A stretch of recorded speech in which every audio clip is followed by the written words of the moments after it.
How to deal with a husband who is deconstructing his faith. What is my favorite part about being a mom? What's in my purse? Why are conservatives always fighting each other? What are we even fighting about? I am answering all of this and more on today's episode of Relatable. It's brought to you by our friends at Good Ranchers. Go to goodranchers.com/Allie. That's goodranchers.com/Allie.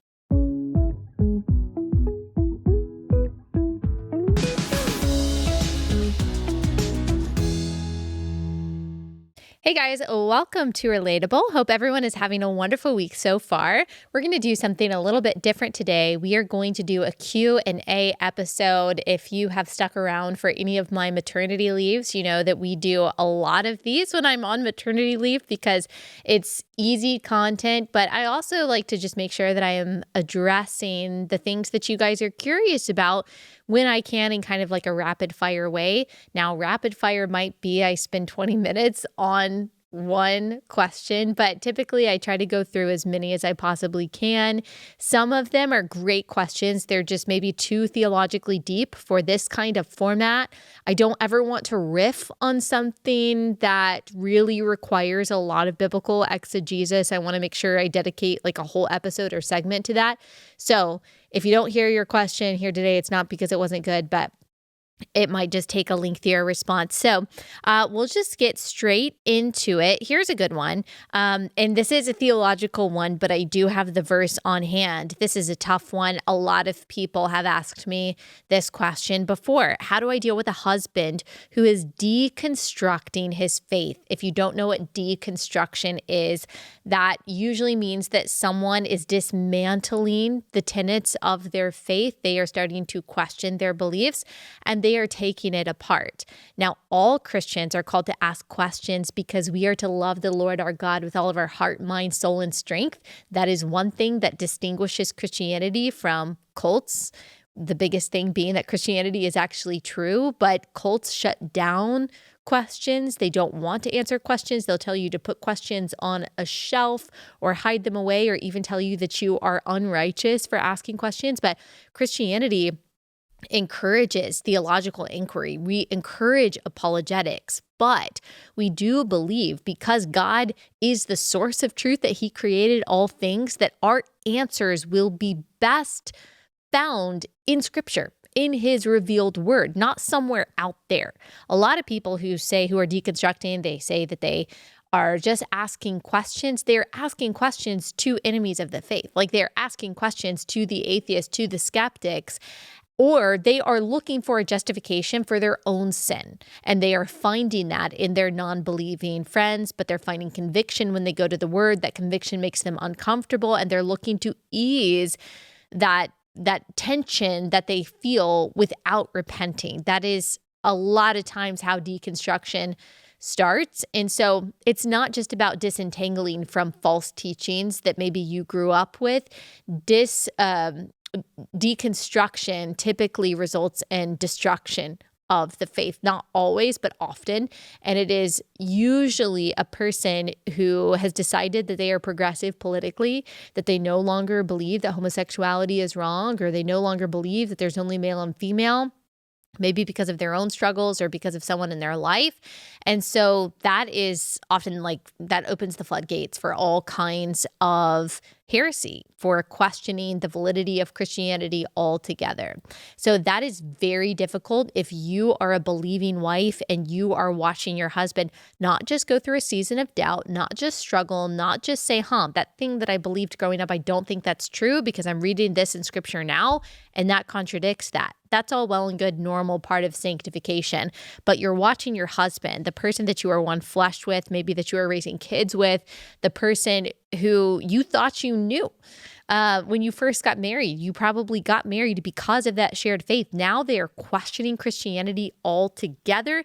That is really difficult. So I just want to sympathize with you and say that I'm sorry that you are going through that. That is really tough, especially if you are parenting children with this person, because marriage is already hard. Even if you have people who are very similar, who have the same shared faith foundation, it is even harder. Sometimes maybe seemingly impossible with someone that you don't have the same set of biblical values with, who don't share that with you. So that is tough. what the Bible says about wives winning over their unbelieving husbands is something that is really tough for me, that would be really tough for me. 1 Peter 3:1. Likewise, wives, be subject to your own husband, so that even if they do not obey the word, they may be won without a word by the conduct of their wives. So you, in being faithful, in being gentle, in being kind, in being gracious, in being loving, in being long-suffering, in being charitable, you are showing an example of Christ to your unbelieving husband that God can use and has used many times to soften your husband's heart and win them over to Christ. That does not mean that you cannot ever use words. It's just saying that husbands can be won over without you using words, because the reality of male and female and husband and wife still exists. The reality of gender roles still exists, that you can't have two capitans. You just can't. You can't. You got to have someone who is the head honcho, who is making the ultimate decision. And that reality still exists, even if your husband is not a Christian, which is very, very difficult. Now, of course, you never follow your husband into sin. You never allow sin for yourself or your children, even if your husband says it. You do not remain in an abusive situation. No, ma'am. Don't use this verse to justify that kind of thing, because I do not want you putting yourself or your children in danger. We are simply talking about an unbelieving husband. Maybe he's not going to church with you anymore. Maybe he says he doesn't believe in the Bible. Maybe he's acting in a way, talking in a way that is not Christ-like. Very difficult, not grounds for divorce, but very difficult. And you remember that God is your Savior. He is your strength. He is your sanctifier. He will never change. Hebrews 13:8, Jesus Christ is the same yesterday, today, and forever. He is faithful even when we are faithless. He's got you. He loves you. He will complete your faith. He will bring you to the end. He will sustain you. And he sees every part of you, has forgiven all of your sins, and cherishes you even when you feel uncherished and betrayed by the person that you married. So you are relentless in your prayer. You are completely dependent upon the Lord to be your good character, to be your righteousness, to be your strength. You continue to raise your children in the Lord, and you do what you can to share the gospel with your husband. I know women in this position, gosh, it is difficult. I also say, surround yourself with solid believers, because women, we really don't like relational tension. Most women, not all, most women don't like confrontation. Men, in general, handle confrontation better, because they can just tell a guy, dude, that was not cool. I didn't like that you did that. And they're like, bro, I'm sorry. And then they can give each other a hug and be fine. Or they can punch each other and then be fine. Women, it's layers and layers and layers and years of passive aggressiveness before they might have a confrontation. And even if they do, then they pretend like it didn't happen, or they just allow the friendship to grow apart. I'm talking in generalities here. And so women will tend to follow their husbands. If their husband says, yeah, I don't think this is true about Christianity anymore, then a woman hoping for just to ease that relational tension, to reconcile and to follow her husband might be like, well, yeah, maybe he's right. And it can be very difficult to push against that. It can be very difficult to live in a worldview that your husband does not occupy anymore. And so to be strong in the Lord and in the strength of his might, to put on the whole armor of God. You not only have to be in the word every day, you not only have to pray for your own strength, not just your husband's repentance, you also have to surround yourself with like-minded believers who are so strong, so unwavering, who are praying for you, who are pointing you to the word. Try to get around Christian couples with a strong Christian husband, but make sure you are plugged in, that your kids are plugged in. If he ever gets to the point of belittling your discipleship of your kids or belittling your faith, you've got to stand so strong and be gracious, okay? God sees you, he hears you, and he cares. So that's what I would say to that. What's something that you've changed your mind about? Well, I have told this story, and I tell this story quite a lot when I am speaking specifically to pregnancy centers, and I'm talking about the moment that we're in with abortion. But there was a comment that was left on one of my Facebook posts, maybe 2017, maybe even 2016. So I was giving my conservative political commentary online. I didn't have a podcast yet, so I was really just starting out.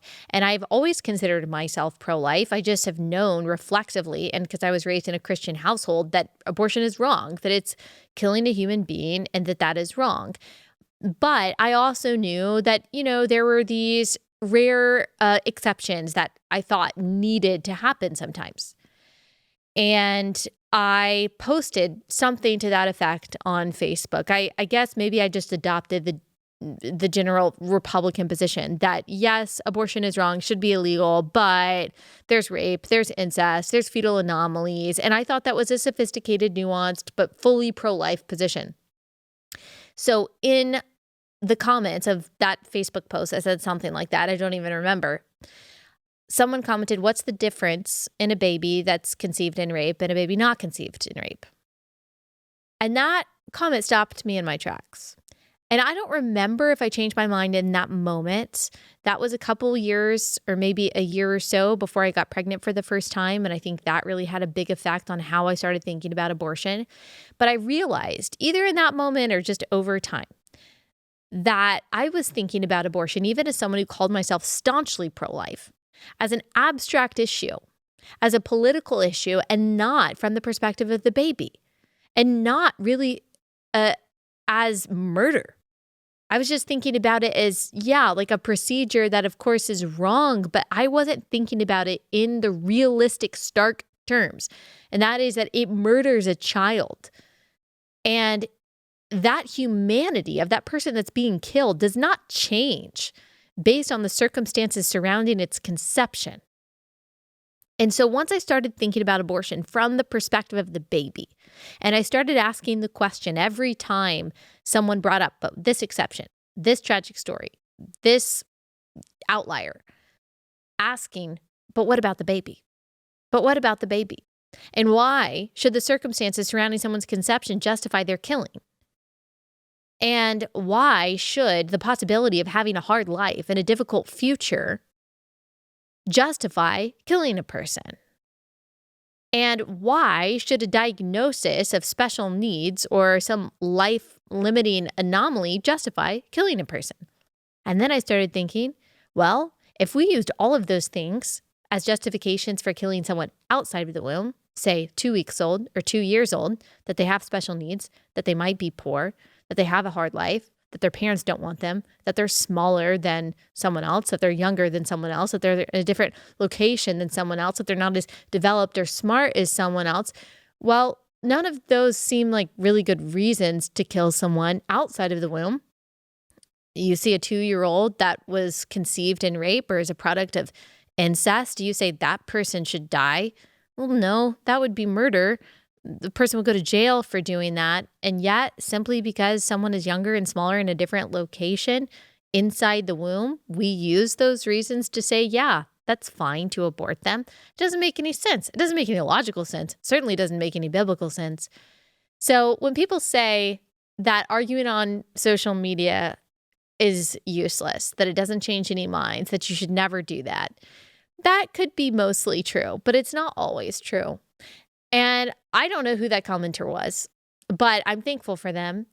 And you just never know how God is going to use your insistence upon speaking the truth in love. And that person has no idea that they changed my mind. And you may have no idea that you changed someone else's mind. Maybe you talked to someone 5 years ago in Instagram messages and you told them the truth about the gospel, about abortion, or about something else, about immigration, whatever it is. And they couldn't find those messages. They forgot about them. They never said anything to you. But God used what you said to plant a seed or to push the ball down the field just a little bit farther. And now their mind is totally changed. We will not know how our words, how our actions, how our obedience in what we say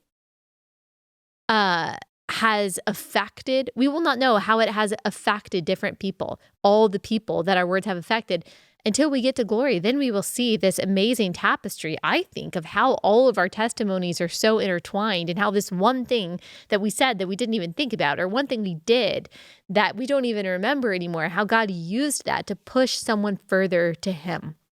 That's what He does. He doesn't need us, but He chooses to use us, our prayers, our obedience, our evangelism to redeem people. And that's just amazing. So I would say that you can, through God, change people's mind.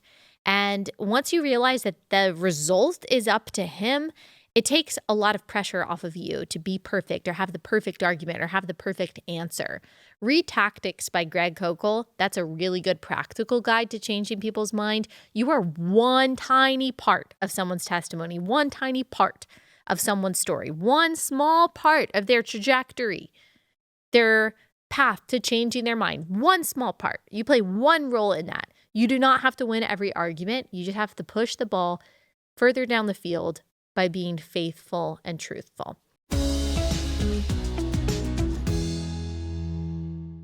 Quick pause to tell you about our first sponsor for the day, and that is Patriot Mobile. It's America's Christian conservative wireless provider. You don't have to compromise on your service when you switch to Patriot Mobile. You still have access to the 3 major networks, but you get good service without funding the left. You now are you're part of a company, part of a provider that is supporting the values that you have, the Second Amendment, the First Amendment, the sanctity of life. Our veterans, our first responders, their customer service is top notch. It's 100% US-based customer service team. They make switching really, really easy. All you have to do is go to patriotmobile.com/Allie.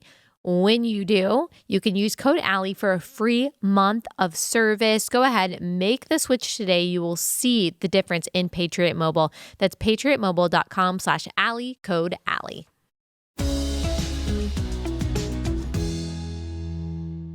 Next question, different speed. Should Christians try online dating?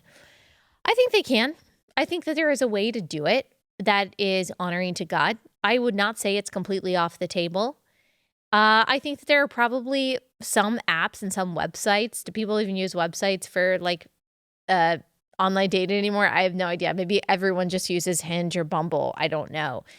But there are probably some tools that are better than others. I definitely know that Bumble and Tinder are run by progressive people.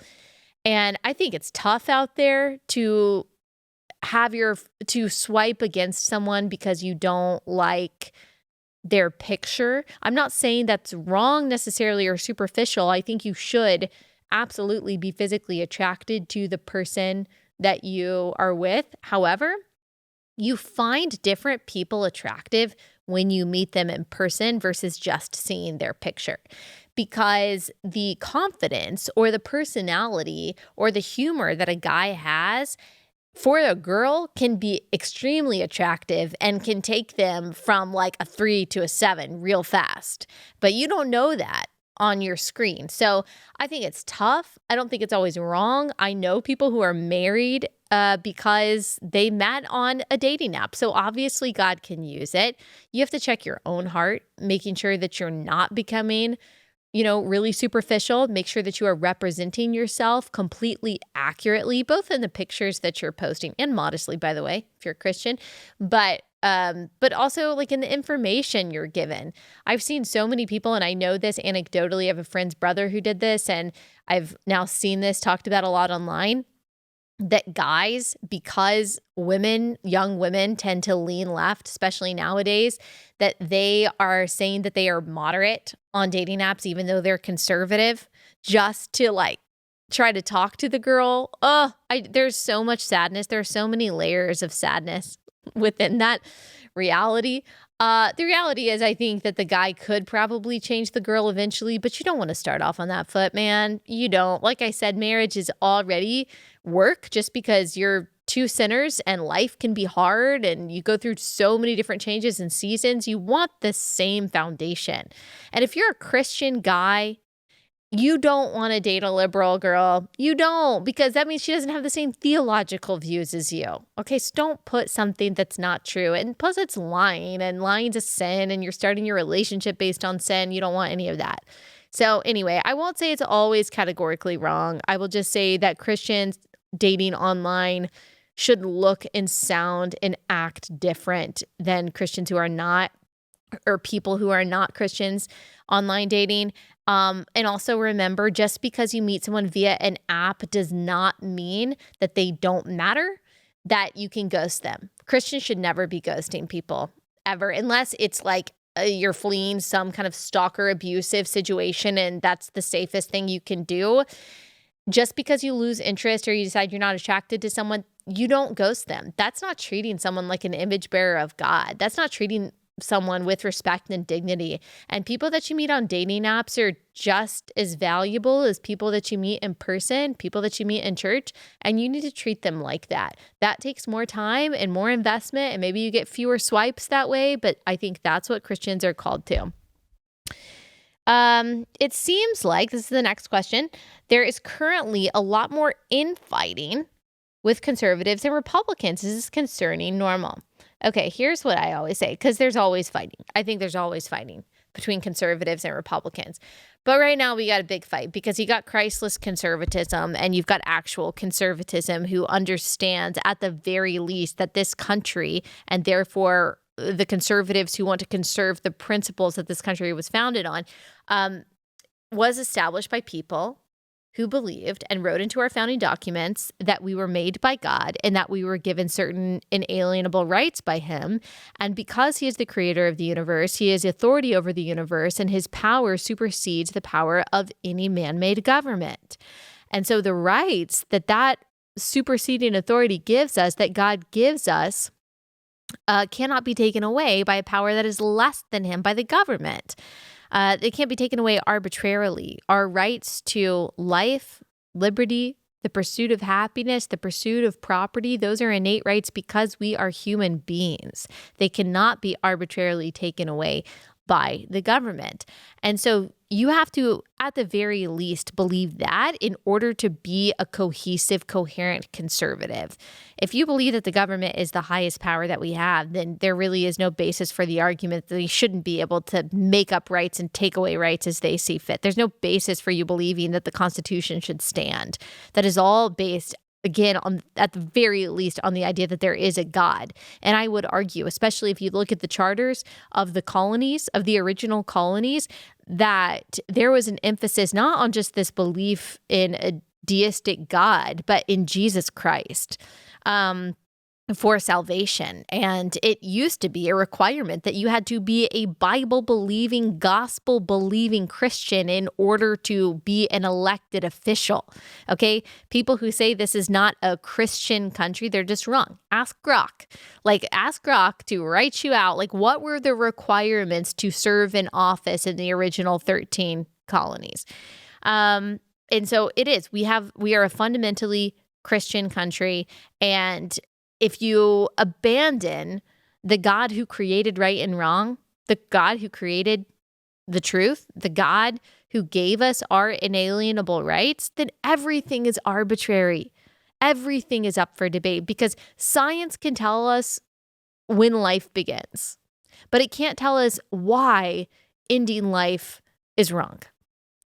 Science can tell us that there is only male and female, but it cannot tell us why external reality trumps someone's inner feelings about who they really are.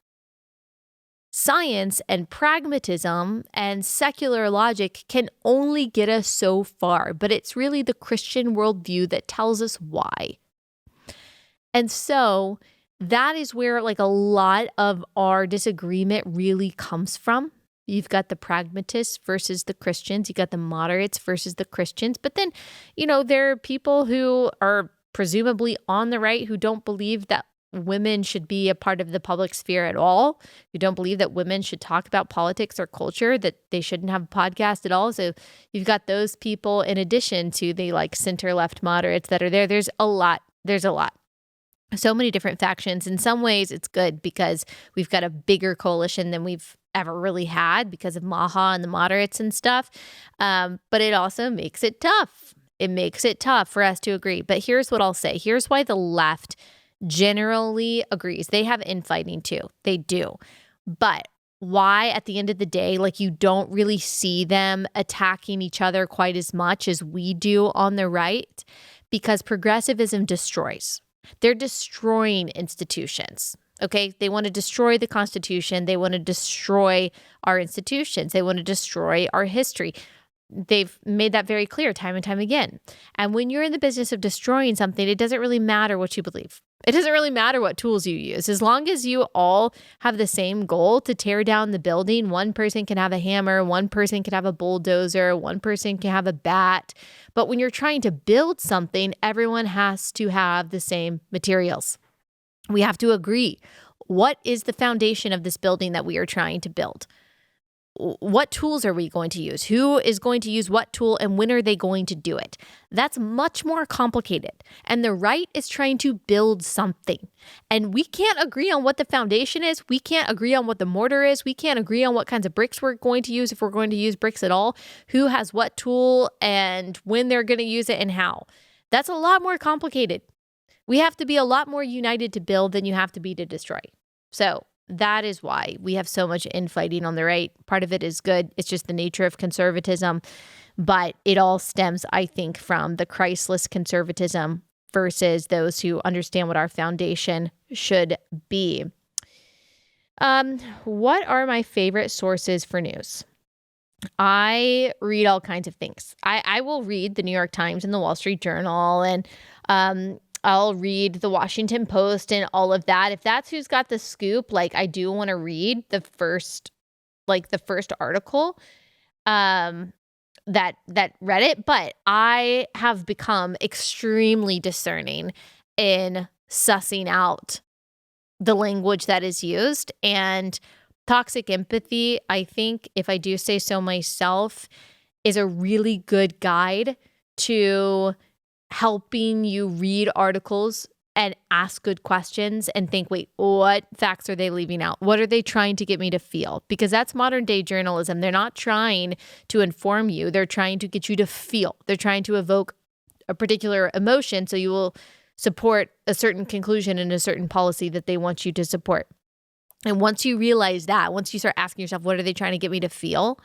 What do they want me to think? And you really have to break down every single little word and every sentence and what's not there in order to deduce that. And then once I realize, okay, this is one side of the story, and of course it affirms what a progressive would want to believe about Trump or whatever, what is it? Then I dig into it. And I honestly think that X is a really good place for that. I will type in like the headline of a story or the person involved in a story that's going around, and I will look at posts, because a lot of creators on X spend time fact-checking things and busting myths, and they will include their sources. So I think X is like an everything app, and it's a really good way to see what other people are saying about things and suss things out. I'm also not ashamed of using, sometimes if I like really want to try to figure out things, like if I really want to try to figure out like what's behind a narrative, you can use Grok. You really have to ask the right questions though. Nothing's going to replace the human mind or critical thinking. You still have to ask the right questions, because Grok and ChatGPT, they're all programmed by people with a bias. So you got to dig deep. You still got to ask questions. You got to ask for sources in everything. What do I carry in my purse? Let's see. I've got my purse. This is from Range Leather. Shout out Range Leather, rangeleather.com/Allie. I think they're getting a free ad here. I think that's 15% off. Let's see what I have. Okay, so I have my wallet here. I've got keys. I've got this. We've got this lip booster from O'Shea.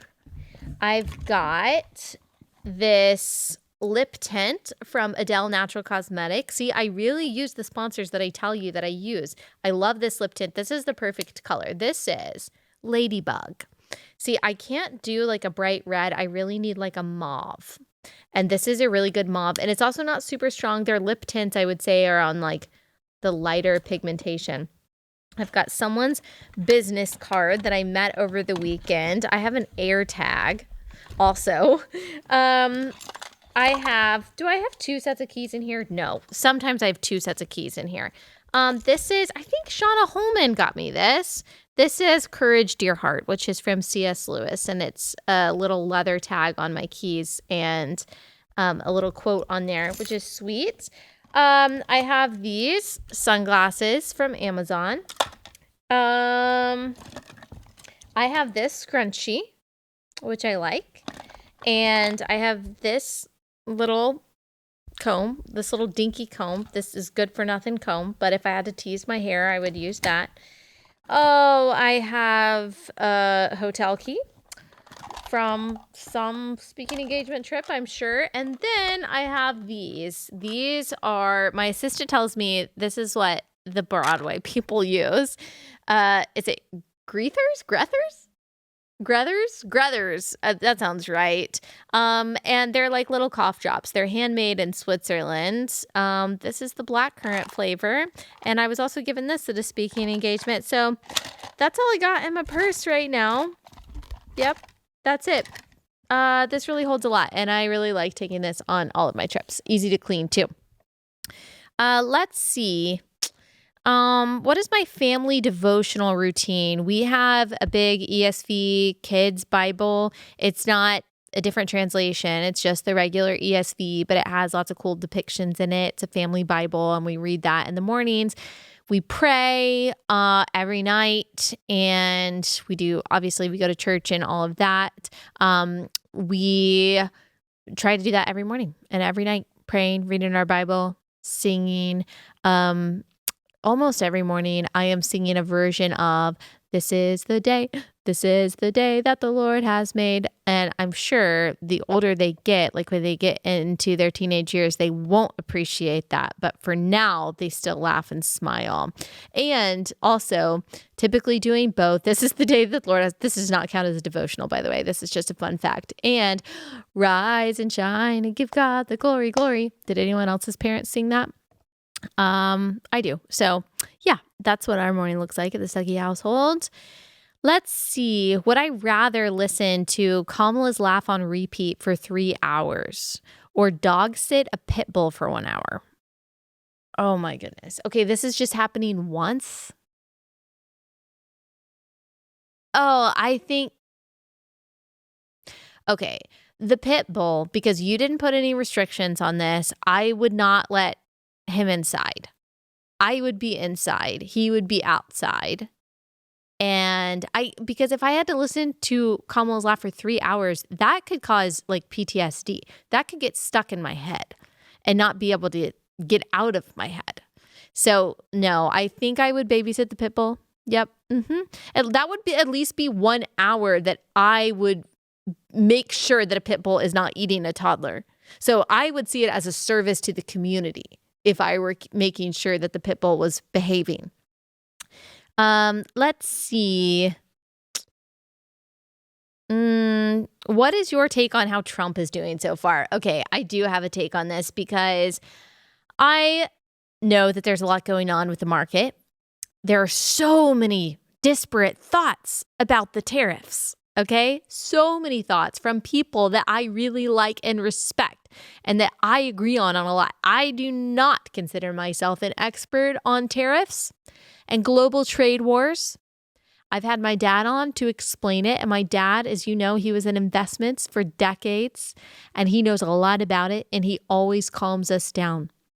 And he reminds us that the market is not the only indicator or the primary indicator of how the economy is doing, and that Trump has talked about this for a long time and that it's all going to be okay.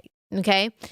That's, a general take. I don't know. I don't know the answer to all of the tariff questions. And let me tell you, as someone who has been, I think, very fairly critical of Trump, when I need to be, when it comes to things like IVF, when it comes to things like abortion, even just things that he has said and ideas that he has represented over the years, I am kind of in the season of my Trump support of, you know, I think I just trust that he knows what he's doing. Is that, I mean, that's kind of surprising coming from me. Like, I surprised myself saying that. I don't think that's true of all things. Obviously, he's not infallible. He's a human being and he's surrounded by fallible human beings. But I think of the alternative, and I think of the pain that we have been through with Biden's presidency, the pain that we would be going through with Kamala Harris's presidency. He has every incentive to make sure that the economy does well. And I do think that we're going to come out on the other side of this. I'm not someone who's like, oh, Trump is just doing 4D chess, trust the plan. But I just think that they know what they're doing. And in general, I'm happy. Now, I think Congress could do more. And I think deportations could accelerate even more. That's huge for me. But I think as far as executive orders, they've been good. I'd like to see some good laws passed, pro-life laws. Certainly anything immigration related, protecting women's sports on the congressional level. I mean, Democrats have blocked that every chance they can get. But I'd like to see some congressional action. But I'm happy. I just think about the alternative, which we were so close to and was going to be so bad.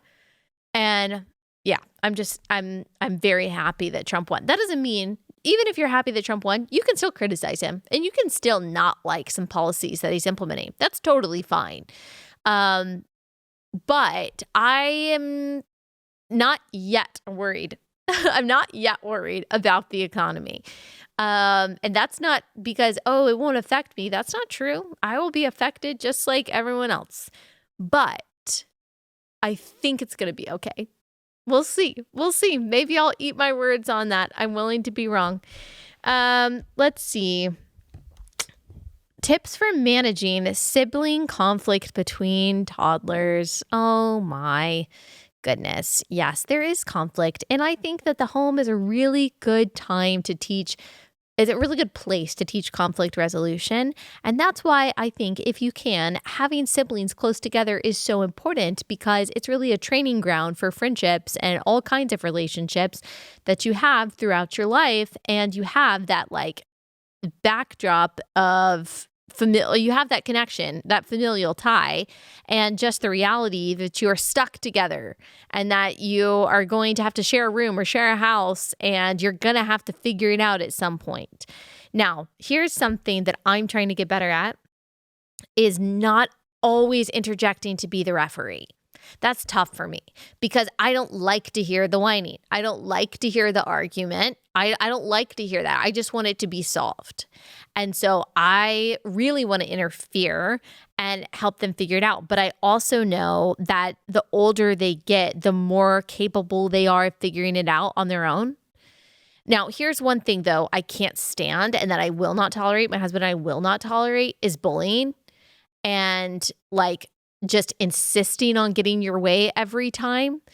That can be difficult, is teaching sticking up for yourself while also being gracious and being generous. But that's the balance that we strike. We don't allow bullying, but we do try to get them to resolve conflict and figure out how to take turns.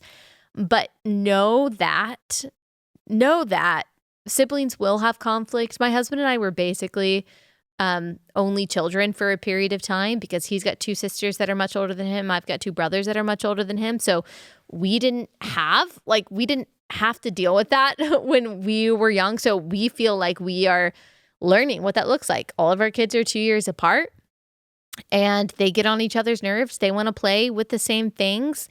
And I'm really trying to get better at letting them figure it out. So I wish I could say I've got all the solutions. I've got all the tips and tricks for you. I'm telling you like what I'm trying to do and what I'm trying to learn right now. It's just like what I found in that if you allow them to get bored, they find something to do. Usually, not always, but usually if you let them try to figure out the conflict, they will figure it out.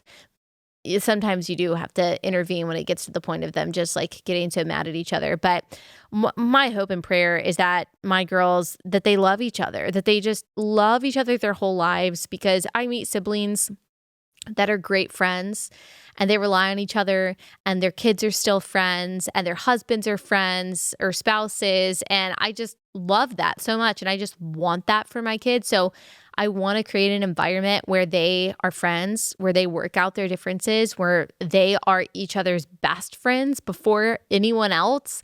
That's what I want. And so I'm trying the best that I can to create an environment where they just really love and forgive each other and look out for one another, giving them responsibility, the older ones' responsibility to take care of the younger ones. They really love that. And like they love when they get to help with the little ones. And even my youngest one, she like wants to turn around and then like help her babies and like help other kids that she sees. She calls everyone that is her size or smaller a baby. And so, yeah, just trying to also help them be helpful, I think, is a good way to do that. A lot of people have different views on like sharing rooms, but some people would say that having your kids share rooms helps them bond and helps them resolve their conflicts better.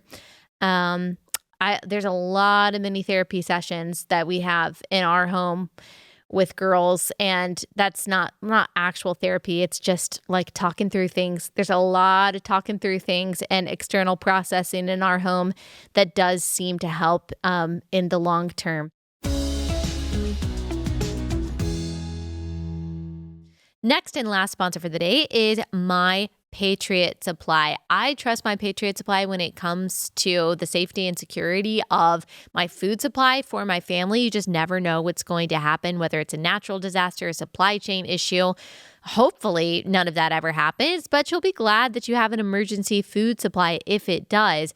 Right now, they've got their best-selling mega 3-month emergency food supply for the same price as a standard kit. So that's more than $360 of real beef, real chicken, farm fresh fruits and vegetables that is all good in storage for up to 25 years. We're talking 2,000 calorie a day meals that are actually good for you, that will sustain you and your family, good in storage for almost 30 years. Get one kit for every member of your family. Trust me, it is better to be safe than sorry when it comes to your food supply. Go to preparewithallie.com. That's preparewithallie.com.